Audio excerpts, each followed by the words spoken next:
He works with the dev team on creating all sorts of cool quality of life updates, gameplay updates, and he's here to tell you about some good ones today. Derek, how are you? I'm doing good. How are you? I'm pretty good. Going to be even better after this segment when we hear what you get to say. So I already know what you've got to say, but I think people are going to be excited to hear about it. The upcoming challenge system. This isn't something we've told people about. Why don't you tell them about it right now? How is it going to benefit our players? So we really wanted to deliver new in-game challenges to players and new ways for them to be constantly rewarded outside of just tomes and archives. So we're going to be introducing a new challenge system, which is a system of challenges, hence the name, Perfect. that players are going to be able to complete completely passively.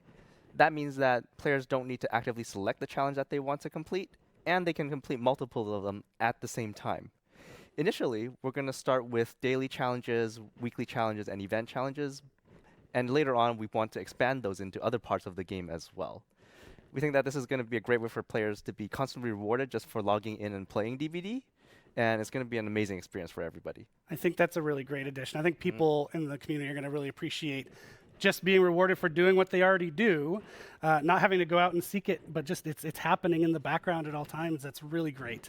So another great thing that we're adding actually is how we talk to our players.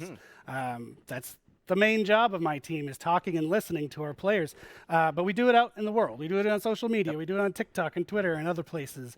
But in-game is obviously the best place to talk to people, and you've got some updates there. Yeah, we're here to make the players' lives easier and your life easier as well. So we're going to be introducing a new inbox-based system that will help connect players with the news that you have to announce, including patch notes, announcements, rewards, and a lot more. That way, players will see less pop-ups when they launched into the game, and they'll be able to get into their games quicker.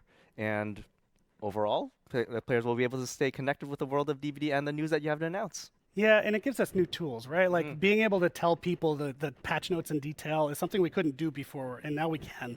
So again, you don't have to go find it on the web, but you'll be able to get it in the game. Pop-ups, not pop-ups, but notifications for rewards as well is another great improvement. So really good work there by the team. But we're not done.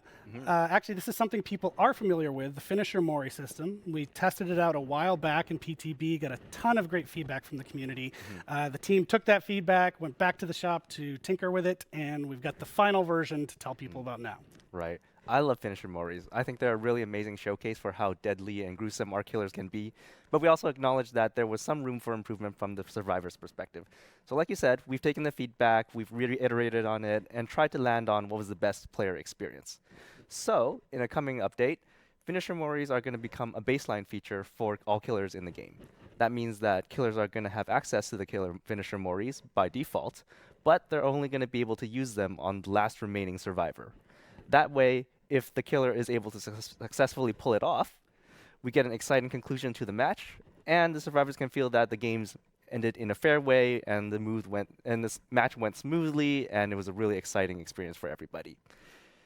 Mori offerings are also going to be updated to instead give bonus blood points, so that it'll be a more rewarding experience for killers if they're able to pull it off. So the killer's going to want to land that at the end. Yes. It happens at the end, like you said, so we're not killing the flow of the match. I think it's a really great balance from where we started and the feedback that we got, so kudos to you and the team. And that's all we've got from you today. Unfortunately, you have to go, but the show is far from over. Next up, we're going to hear about